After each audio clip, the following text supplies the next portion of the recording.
Das Flaggschiff von Etrusco, das Fahrzeug jetzt mit den ganzen inkludierten Teilen, sprich also die Markise, die Sattanlage automatisch, das TV, die Aluminiumfelgen, Navigationssystem, Rückfahrkamera und Freisprechanrichtung, Stellplatzführer, Lederausstattung und die Solaranlage.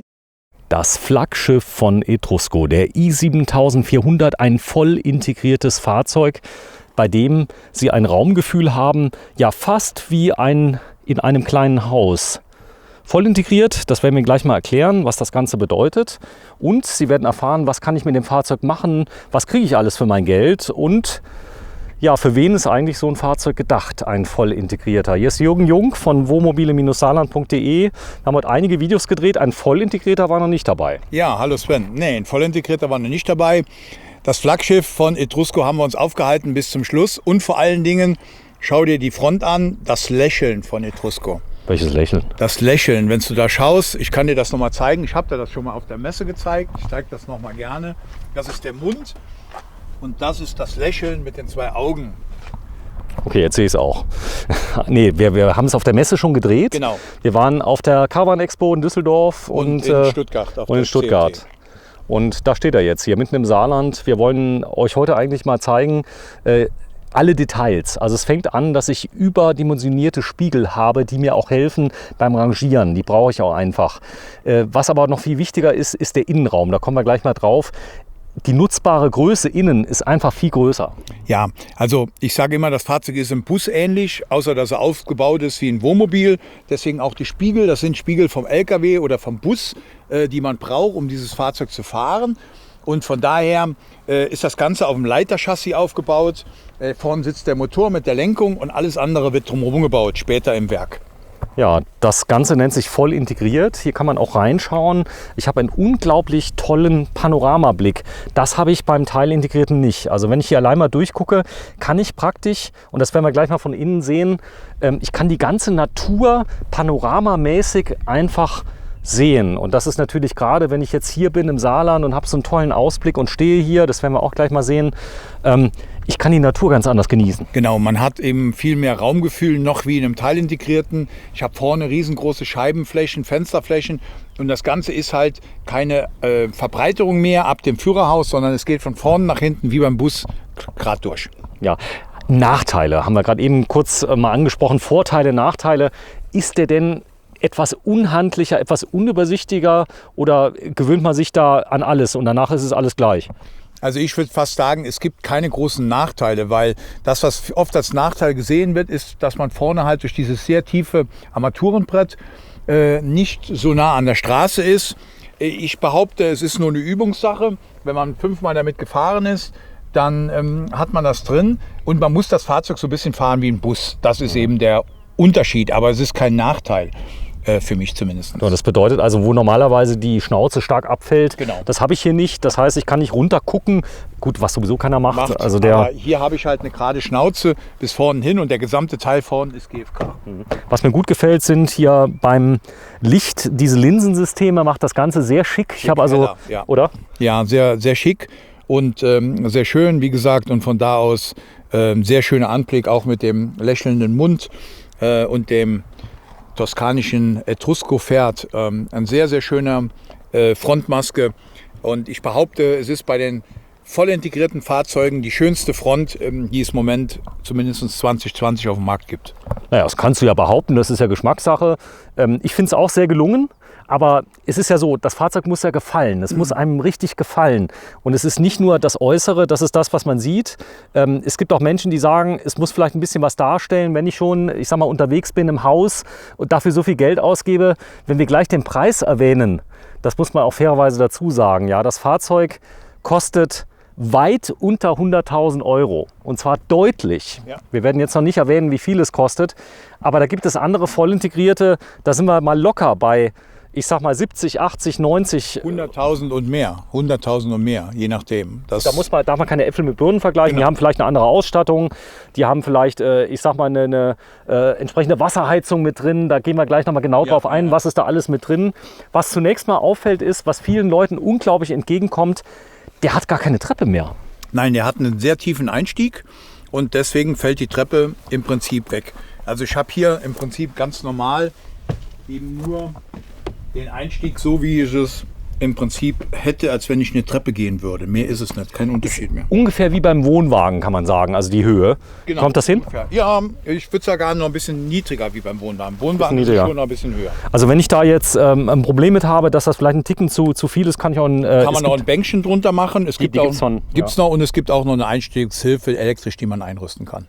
So, wir gehen auch gleich mal rein, dann können Sie das alles anschauen. Die Markise, das ist wirklich ein ganz wichtiges Mittel, sollte immer dabei sein. Hier ist sie dabei, sie ist sehr lang. Sie ist sehr lang, ist ein 4,50 Meter Markise und ist im Preis schon inkludiert. So ist es. Wir haben Rahmenfenster, die sind eingelassen, also praktisch eben mit der Fahrzeugfläche oder nahezu eben. Genau, nahezu eben mit der Fahrzeugfläche, dadurch geringere Luftwiderstand und vor allen Dingen Windgeräusche. Ich zeige das mal gerade, dass Sie das mal sehen. Also ich habe eine ganz geringe Aufbautiefe hier bei dem Fenster. Ja, was auch noch wichtig ist, ist natürlich der Stauraum. Beim vollintegrierten habe ich eben Platz. Und ja, hier sieht man auch sehr schön, hier kann ich einiges zuladen. Darf ich das denn auch? Ja, also du darfst hier auch bei dem wieder bis 150 Kilo zuladen durch die Rahmenverlängerung bis hinten hin. Da kann man einen Roller reinstellen, da kann man Fahrräder reinstellen. Deswegen wäre bei dem jetzt auch der inkludierte, im Preis inkludierte Radträger im Innenbereich verbaut und nicht an der Heckwand. Klär mich mal auf, wie kann ich mir das vorstellen mit dem Innenverbauten? Sind da außen Schrauben zu sehen dann? Nein, man sieht keine Schrauben. Hier an diese Rückwand kommt eine Schiene dran und die Schiene hat praktisch die Arme, genau wie der Heckträger, und die Fahrräder stehen hier und werden im Prinzip durch diesen Arm im Prinzip gehalten am Oberrohr. Super. Oder an der Lenkstange. Verstanden. Also hier habe ich einen Kofferraum, den kann ich von beiden Seiten beladen. Das ist vielleicht auch noch ganz wichtig. Genau, wobei die Tür hier die größere ist. Immer die Tür auf der Beifahrerseite ist die größere Tür, auf der anderen Seite ist die kleinere Tür. Aber es sind immer zwei Türen. Viele Mitbewerber haben nur eine Tür. Bedeutet, ich bin immer gehemmt, wenn ich ein- oder ausladen möchte. Sehr schön. Ich habe hier noch kleine Fächer mit drin, die kann ich nutzen. Ich habe hier eine Steckdose mit drin, 230 Volt, was vielen Leuten wichtig ist, dass sie ihr E-Bike auch entsprechend aufladen können. Beleuchtung ist immer mit drin. Auch die Zurschienen sind mit drin, rechts und links schon. Also komplett. Ist auch hier dieses die Anti-Rutschmatte dabei? Ist auch dabei, genau. Gut, das hier ist das Bordwerkzeug, was mitkommt. Fahrzeuge sind alle neu, hatten noch keine Zulassung, korrekt? Alle neu, haben keine Zulassung, sind krachneu aus dem Werk. So, wenn ein kleiner Parktrempler kommt, wir haben ein modulares System, ich muss nicht immer gleich das ganze Heck auswechseln. Nein, es gibt immer einzelne Teile, das Teil, das Teil, das Teil, dann das untere Teil, das mittlere Teil und auf der anderen Seite genau dasselbe. Ja, eine Rückfahrkamera dabei. Die Rückfahrkamera ist mit dem 2 Zoll Radio, mit Navigationssystem und Freisprecheinrichtung und Stellplatzführer integriert im Preis. So, du bleibst mal da stehen, ich gehe mal zurück. Das ist schon fast linermäßig, wie die Rückseite aussieht. Der Jürgen ist etwa 2 Meter, nee, 2 Meter nicht, 1,81 Meter groß. Ja. Da kann man es ungefähr abschätzen. Und ja, es stellt schon was dar. Das heißt, der vollintegrierte, kann man sagen, der hat jetzt einen höheren Wiederverkaufswert als ein teilintegrierter oder gibt sich das nichts? Na, also da gibt es für mich zumindest keine Unterschiede. Der Wiederverkaufswert ist bei Wohnmobilen im Prinzip gleich. Ob das jetzt ein teilintegrierter ist oder ein vollintegrierter. Da ist der Kaufpreis entscheidend und das die Werthaltigkeit des Fahrzeugs, wie ist das Fahrzeug verarbeitet, und das ist das Wichtige. Sehr schön. Wichtig ist die Zuverlässigkeit der Technik. Also wenn man jetzt so ein Wohnmobil sieht, dann ist es ja nicht so, dass Etrusco jetzt hier alles drin gebaut hat, sondern es gibt unglaublich viele Zubehörlieferanten, unter anderem zum Beispiel die Firma Truma, die die Heizungsanlage baut. Das heißt, die Qualität der Teile, die verbaut werden, das ist ein ganz wichtiger Faktor. Ja, also die Teile, die verbaut werden, ist nichts anderes wie in einem anderen Wohnmobil. Egal welcher Marke, egal wo es herkommt. Truma ist Marktführer, was Heizungen angeht. Es gibt noch Alde, ganz, ganz wenig. Aber Truma ist Marktführer. Dometic ist Marktführer. Tedford ist Marktführer. Thule ist Marktführer. Das sind die Marken, die hier als Technikteile verbaut worden sind. Und das ist, wenn man das sieht, nachher für den Preis ein super, super Preis-Leistungs-Verhältnis, was ich hier als vollintegrierter bekomme. Ja, Sie werden also richtig erstaunt sein, wenn wir gleich mal den Preis nennen. Auch die Fenster sind Polyvision-Fenster, die direkt eingebaut worden sind. Hier kann man eine kleine Alarmanlage nachrüsten, das macht ihr auch öfter schon mal. Da kann man Aufkleber außen dran bringen, das schreckt viele auch schon mal ab. Man kann per App sehen, ob jemand sich am Fahrzeug zu schaffen macht. Genau, also es gibt sogenannte Raumüberwachungsanlagen, die innen verbaut werden. Und dann kann man per App überwachen, ob das Fahrzeug gefahren wird mit GPS-Track. Und man sieht, ob sich jemand am Fahrzeug zu schaffen macht und gibt dann Alarm. Es gibt sogar mittlerweile Kameras, die kann man am Spiegel anbringen. Da kann man sogar sehen, ob sich einer da zu schaffen macht. Genau, an der Seite. Genau. Ich zeige mal gerade, was auch nicht immer serienmäßig günstig ist.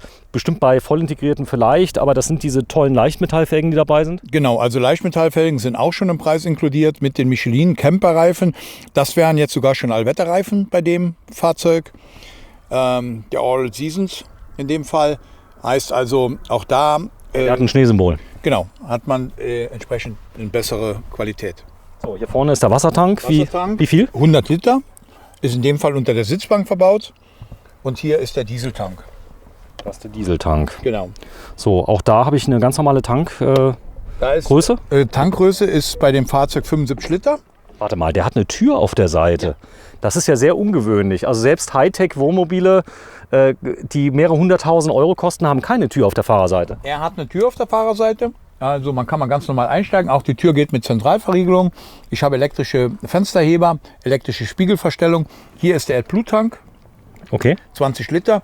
Und ich habe zusätzlich auch die Möglichkeit, über diesen Schalter die Truma-Heizung im Frontbereich heizen zu lassen. Das heißt, ich brauche also für die Heizung nicht unbedingt die Motorheizung, sondern das geht über die Truma-Heizung. Cool. Hier sieht man auch, das ist ein Fiat Ducato drin. Da sind 4 Ducato drin, genau. Sieht man, ist alles gleich 4 Ducato. Wird das nur anders verbaut. Ist breiter, genau. Ja. Hier hat man Spiegelheizung, Spiegel elektrisch verstellbar. Also alles das wie beim Bus oder beim LKW. Cool.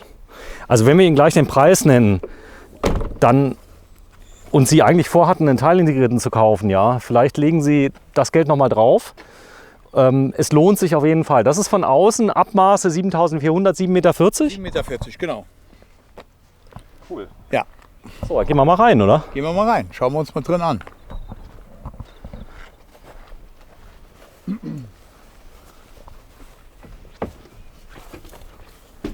Natürlich auch ein Vorteil, wenn ich keine Treppe habe.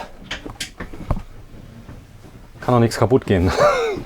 Denn ab und zu kommt es mal vor, dass einer, bevor die Treppe ganz ausgefahren ist, auch schon mal feste drauf tritt. Und also das kann ohne Treppe. Heute gemacht. Was haben wir denn gemacht? Der Fehler ist, dass wir keinen organisiert haben, der uns ein kühles, frisches, alkoholfreies Weizen bringt. Ja. Wo wir jetzt hier sitzen könnten und das schön trinken in der frischen Natur. Ich zeige euch mal was. Also das ist der Jürgen. Ist er noch mit der Maus? Nee, das ist der Jürgen. So, Jürgen sitzt jetzt hier und Jürgen guckt tatsächlich so raus, als wäre er im Kino. Genau. Dreh ich mal um. Ja. Ist das nicht krass, der Ausblick? Genau, super Ausblick in der freien Natur, hier im Saarland, direkt an der französischen Grenze, im Grünen. So kann man stehen. Wie gesagt, die Fahrzeuge sind alle autark.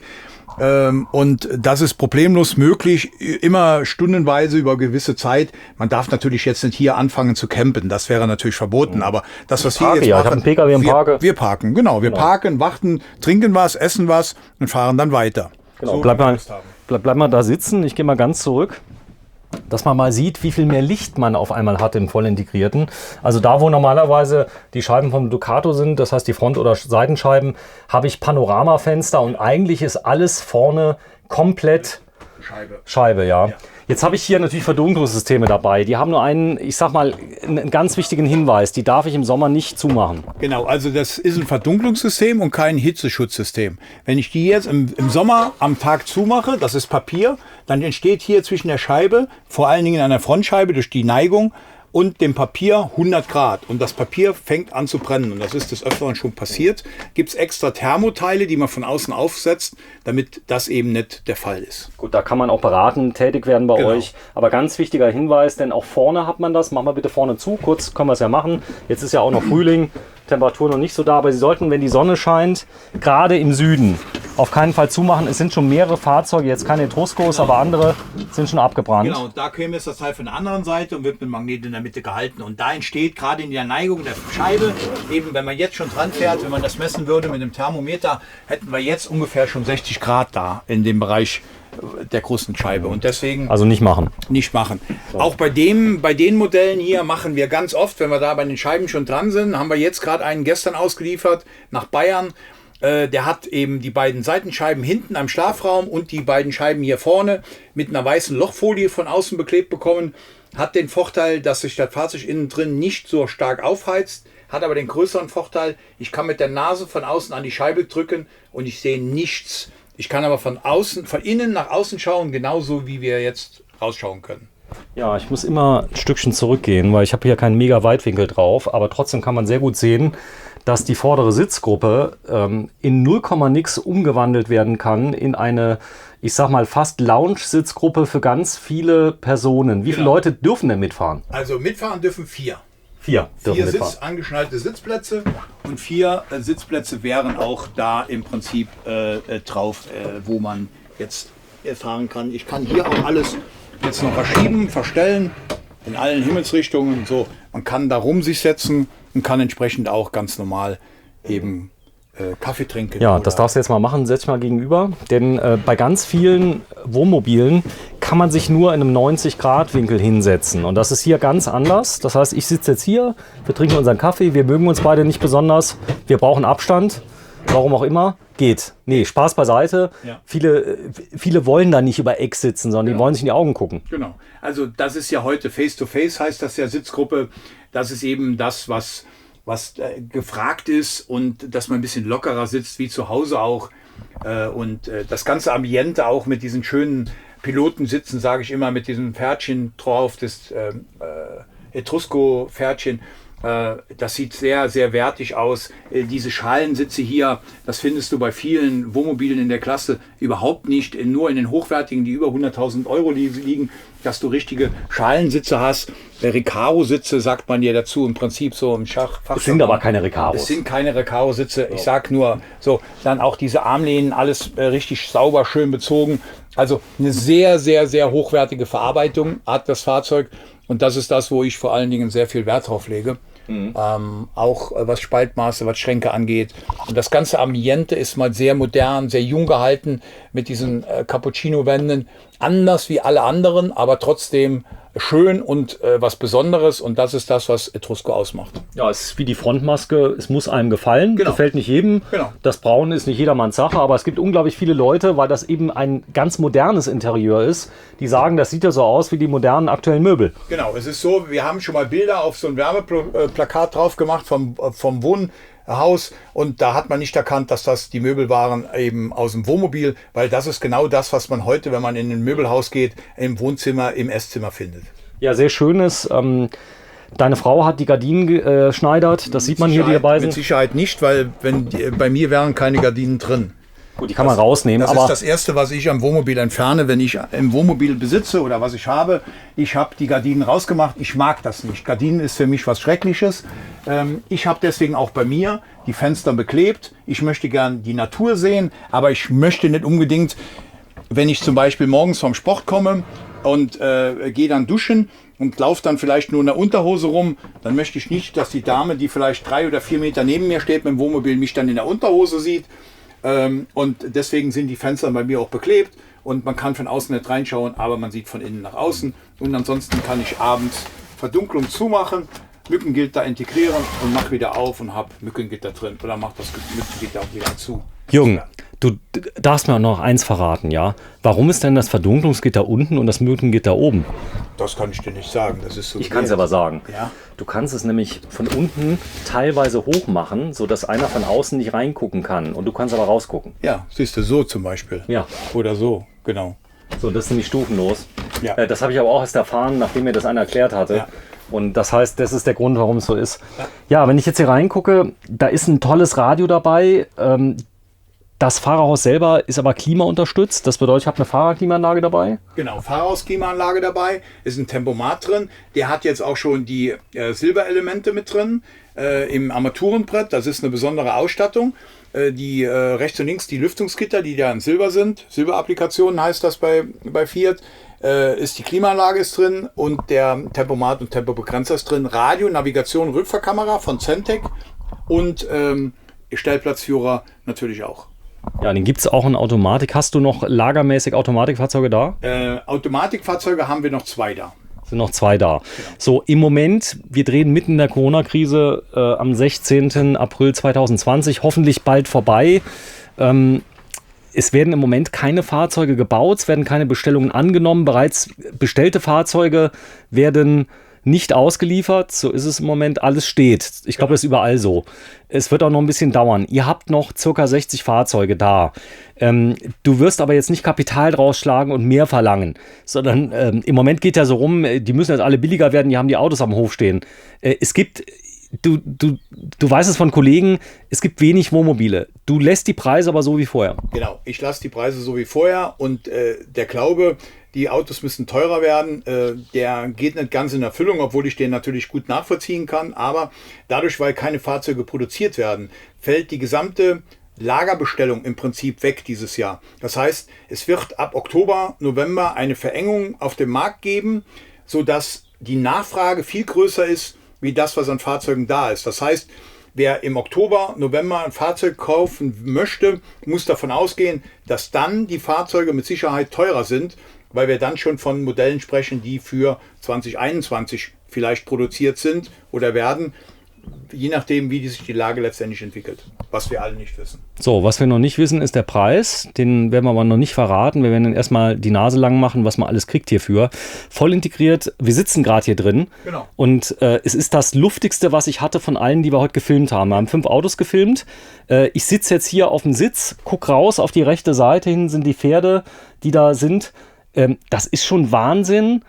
Für das Geld bekomme ich ein Fahrzeug, dass ich sag mal, andere Premium-Hersteller, wo die wirklich 10, 20, 30, 40.000 Euro mehr verlangen. Gut, die haben vielleicht andere Extras, aber vielleicht brauche ich das gar nicht. Ja, also andere Extras glaube ich noch nicht mal, oder weiß ich auch, dass sie nicht anders haben. Das ist halt immer eine Frage dessen, wie die Autos produziert werden und wie sie gebaut werden und vor allen Dingen in welcher Menge man diese Fahrzeuge abnimmt. Weil die Technik ist bei den teuren genauso gleich wie bei dem hier, wo das Preis-Leistungs-Verhältnis eben besser ist.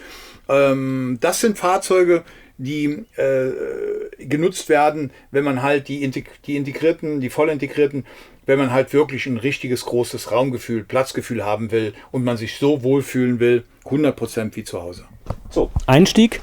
Ich habe hier einen Griff, da kann ich mich festhalten, ganz wichtig. Genau. Der ist auch sehr massiv. Der ist massiv, das ist komplett Metall. Auch hier haben wir wieder inkludiert im Preis das Fliegengitter in der Tür. Hier haben wir so eine kleine Tasche immer drin, da kann man so Zeitung reinstecken oder mal eine Brille reinstecken oder Fernbedienung oder. Wichtig ist auch wieder die Schränke mit den Böden, mit den Zwischenböden. Auch die Türen gehen wieder selbstständig zu. Auch auf der Seite hier natürlich das Gleiche. Wir haben auch hier wieder überall Steckdosen versetzt, so wie wir das kennen von den anderen Fahrzeugen. USB-Steckdosen, 220 Volt Steckdosen, 220 Überall, Volt muss man sagen. Überall. Das, was selbst in den Premium-Modellen, die dann 100.000 Euro kosten, ist das alles aufpreispflichtig. Alles das kostet jede Steckdose Geld.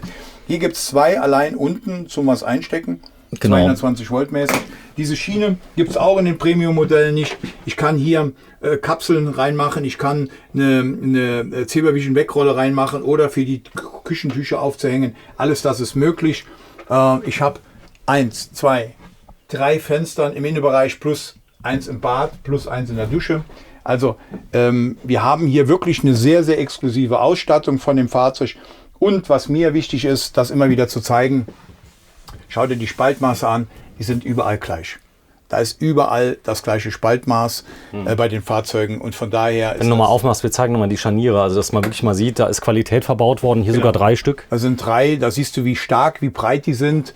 Das ist keine billigen Scharniere, selbst in den Wohnzimmerschränken, die man teilweise kennt, sind die dann nur so breit. Also hier ist richtig massiv, auch dieses viele Schrauben, ja. Viele Schrauben, die da drin was sind. auch Winkel sind nochmal verbaut, da geht es ums Thema Klappern. Also es darf ja nichts klappern bei so einem Auto. Genau. Also nichts ist mal übertrieben, muss man fairerweise sagen. Also ein bisschen Möbelgeräusche hat man. Bewegung hat man immer drin, das ist klar, aber es darf nichts Übermäßiges klappern. Genau. Großer Spiegel ist mit dabei. Dann, was ich ganz toll finde, ist direkt mal 2 Kleiderhaken am Eingang. Am Eingang ist ganz wichtig, auch das ist alles so im Preis inkludiert. Alles bei den anderen immer aufpreispflichtig. Unten haben wir unsere bekannte Schuhklappe, die wir heute schon mehrmals gefilmt haben, neben den Schaltern. Wir haben hier wieder den großen 167 Liter Kühlschrank mit Gefrierfach. Kühlschrank also wie zu Hause, kein Unterschied, genau das gleiche. Vollautomatisch, ich drücke drauf, der nimmt sich automatisch die Betriebsart, die er findet, ob Gas, Strom oder 12 Volt. Ich habe sehr einfache Bedienelemente, was viele Menschen wollen. Genau. Wenn du mal kurz an- und ausmachst, Licht, genau, das macht man hier bei so einem Tippschalter. Hier sieht man es jetzt ein bisschen. Guck mal, die LED-Beleuchtung hier, die Intimbeleuchtung, die überall an den Schränken ist. Hier oben überall, siehst du. Ja. Jetzt, wenn man das ausmacht. Also alles das ist bereits, das sieht man nachts natürlich deutlich besser, wie jetzt in der hellen Sonnenschein. Dann kann ich hier abfragen Batteriezustände, ich kann abfragen Wasserzustände, Wasserstand, Brauchwasserstand Oder ich sehe, wenn hier zum Beispiel 220 Volt von außen anliegen. Ja, ihr habt das Fahrzeug schon relativ fertig gemacht, muss man sagen. Das Navigationssystem ist noch nicht drin. Noch nicht drin. Die meisten Fahrzeuge, die wir haben, also die Markise ist schon montiert. Genau, die Markise ist schon montiert und wir haben bei dem auch schon den Fernseher montiert. Oh, zeig mal.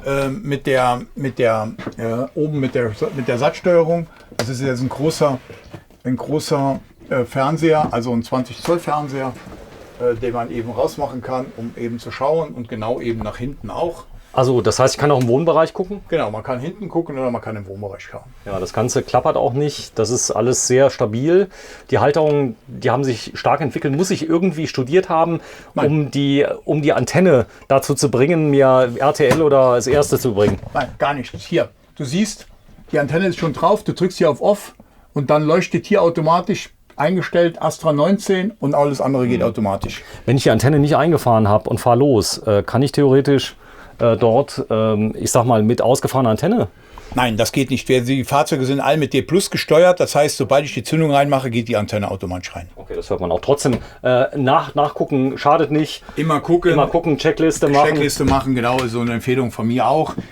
Dann, dass man gerade am Anfang so ein bisschen Routine reinbekommt. Auch die Heizungssteuerung von der Truma-Heizung sehr einfach und plausibel gehalten. Man braucht gar keine Bedienungsanleitung tagelang zu lesen. 40 Grad warmes Wasser, 60 Grad warmes Wasser, Heizung oder 60 Grad und Heizung. Fertig ist die Maus. Großes Thema Kochen und Küche, ja. Wenn man lang auf Reisen ist und dazu ist das Wohnmobil auch einfach geeignet, ja, dann will man ja auch mal frisches Gemüse schneiden. Man will ja auch mal wirklich frisch und gesund kochen. Und dazu brauchen wir eine ordentliche Küche. Genau, die Küche ist ganz wichtig im Wohnmobil.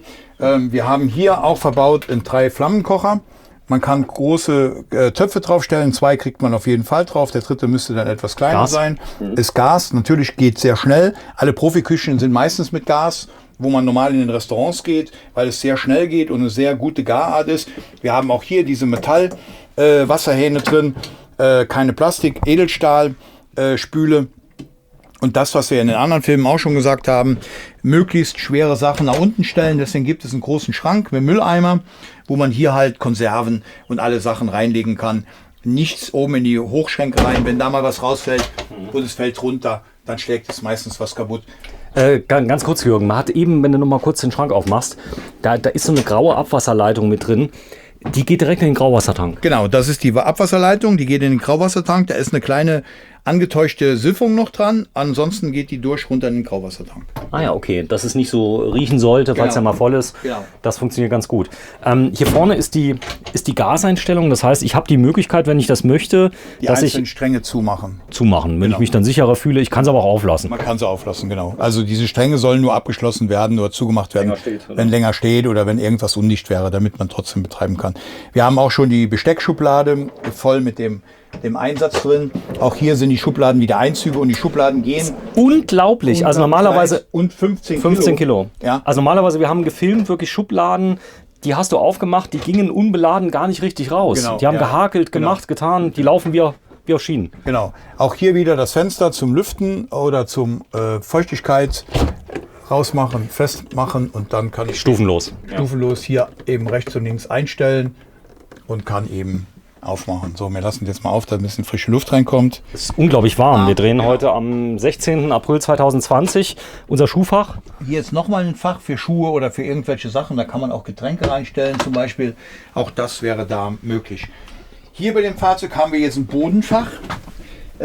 Wir haben irgendwie bei einem Film heute schon mal gesprochen über einen Bodentresor. Ja. Also wenn da jemand Interesse dran hat, alle Autos, die diese Fächer haben, da haben wir passende Bodentresore für, die am Unterboden verschraubt werden. Die okay, das heißt, die kann ich nicht rausreißen so einfach? Kann man nicht rausreißen und da sind die Sachen, Wertgegenstände sehr sicher drin aufgehoben. Deswegen uns da einfach ansprechen. Da können wir für jeden Fach immer den passenden Bodentresor dazu liefern. Es geht auch immer um die Zeit. Also Diebe knacken können die den immer, aber die haben keine Lust, da eine halbe Stunde. Genau, also der ist mit richtigen 10er Schrauben unten am Unterboden, am Rahmen verschraubt. Da noch was zu tun. Der braucht also da 3-4 Stunden, um den rauszukriegen. Also ich sage immer, ohne Hebebühne oder Grube fast unmöglich.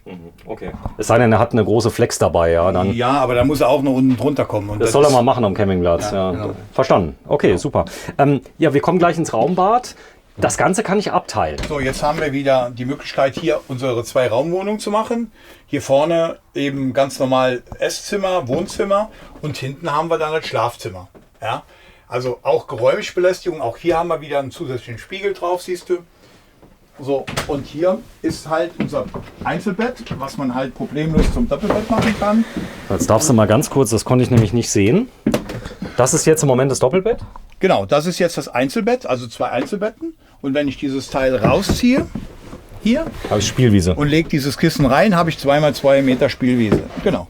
Zum Beispiel, wenn ich hinten 3 Kinder schlafen lassen Kinder möchte. oder ein Kind noch in die Denn Mitte. es gibt noch eine riesen Überraschung, da kommen wir gleich mal drauf. Genau, Denn es gibt noch ein weiteres gibt Bett. noch ein weiteres Bett. Genau. Also hier habe ich die Möglichkeit, auf jeden Fall 2 Erwachsene und ein Kind zu schlafen. Und Sternenhimmel. Sternenhimmel ist immer wichtig, genau. Hinten siehst du wieder die schöne Rückenablage da. Auch wieder USB in den Leuchten drin. Schranksystem. Alles das ist bereits im Preis mit drin. Oben eine kleine Ablage, hier hinter mir eine kleine Ablage. Auch hier kann ich wieder zumachen mit dem Vorhang, wenn ich das möchte. Also ich kann einfach hier einmal vorziehen und habe dann erstmal wieder den Bereich getrennt, obwohl ich da ja die Tür habe. Das muss man jetzt mal machen. Genau. Mach mal zu, dann habe ich mein Raumbad. Genau, hier Wenn- habe ich jetzt genau mein Raumbad, hier habe ich jetzt zu. So, und jetzt habe ich hier wieder meine Toilette mit unseren ganzen Features, die wir immer haben. Wir haben ein großes Eckwaschbecken dieses Mal, wirklich ein großes. Wir haben hier unten drunter so einen kleinen Schrank, um irgendwelche Utensilien reinzutun. Toilettenspülung, wir haben hier wieder die 220 Volt Steckdose, wir haben wieder einen Papiertuchhalter, hier wieder unsere Multischiene, um irgendwelche Sachen reinzuhängen. Kosmetikboxen gibt es dafür rein, um Kosmetiktücher für die Damen. Alles das ist bereits in Handtuchhalter, guck mal hier an der Tür. An der Tür. Dann hier hinten ein riesengroßer Schrank von unten bis oben, um alles Mögliche reinzutun. Hier wieder 2 Handtuchhalter, Handtuchhalter an der Tür, ein Fenster im Dach. Also alles das, was man braucht. Und auf der anderen Seite bin ich dann ganz normal in der Dusche drin. Du siehst jetzt, ich habe jetzt die Bodenplatte drin. Das heißt, wenn ich die Bodenplatte rausnehme, jetzt hier, Ah, da geht's tiefer rein. genau, dann gehe ich eben in die Tiefe rein. So, und jetzt kann ich natürlich hier ganz normal auch diese Tür wieder verschließen. Ah, ich verstehe. Das heißt, es geht ja darum, dass das Wasser oben auf mich drauf kommt. Genau, und jetzt siehst du, selbst ich mit 1,80, hier sind wir wie bei den großen Leuten, ich kann meinen Maßstab nochmal rausnehmen und da kann ich halt entsprechend, selbst mit einer Größe von 2 Meter oder 1,90, Also ich guck mal gerade, jetzt haben wir noch 20 cm. genau, also kann ich hier drin stehen und auch duschen. Hier ist dann noch die zweite Kabine dran, die ist nur aus Sicherheitsgründen jetzt während dem Transport vom Fahrzeug weggeholt.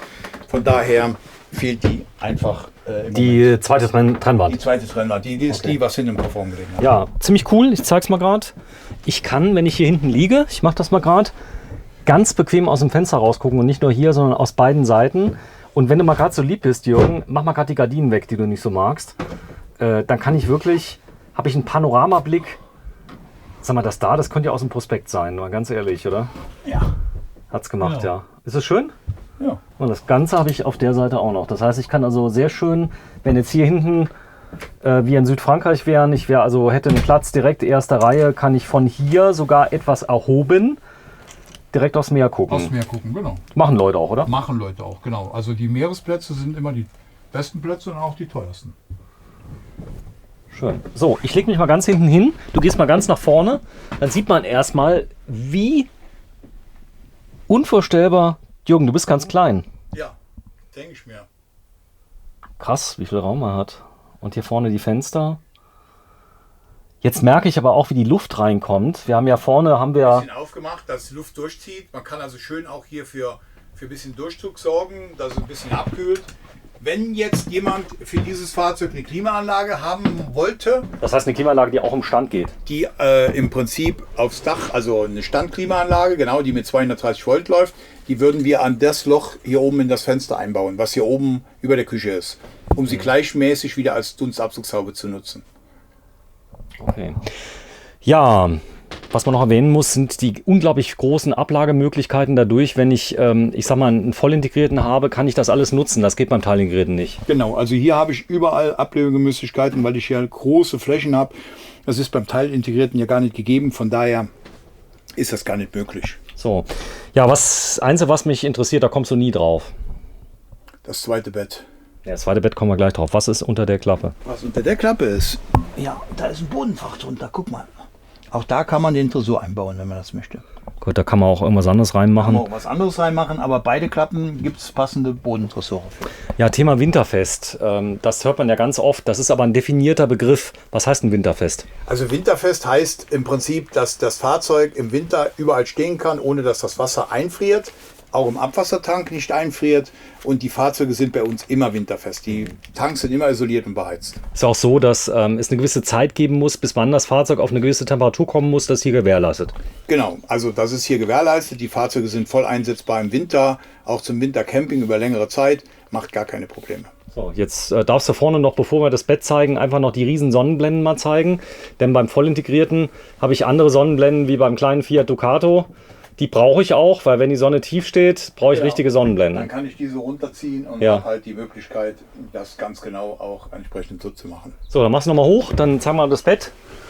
Denn Das Bett hast du gesehen. ja, das Bett habe ich gesehen, aber du noch nicht. Das heißt, du musst Von welchem wahrscheinlich Bett sprichst du? von dem Hubbett, was da vorne drin ist. Also natürlich hat dieses Fahrzeug noch ein Vorsicht. weiteres Bett. Genau, weil man muss normalerweise nämlich, ja, es geht nicht weiter runter, also die sitzen durch da. den Sitz, genau, den Sitz müsste man rumdrehen und ein bisschen flacher machen. Aber ich zeig das mal, ein Genau. Riesenbett. Also hier haben wir wieder ein Bett von 2 Meter auf 2 Meter. Also hier können noch 2 Personen schlafen oder einer ist mal krank und man kann sich ein bisschen aufteilen. Auch durch die 2-Raumwohnung, die wir hier haben, ist das halt sehr angenehm. Auch diese Fahrzeuge, du glaubst es nicht, werden meistens nur von 2 Personen genutzt. Ja, ist doch oft so. 4 drin nehmen kann. Komm mal raus, wir gehen mal raus. Dann reden wir mal über Geld. Weil, ja klar, weil ich sag mal, das Fahrzeug kriegt man ja nicht geschenkt, sondern man muss es erwerben.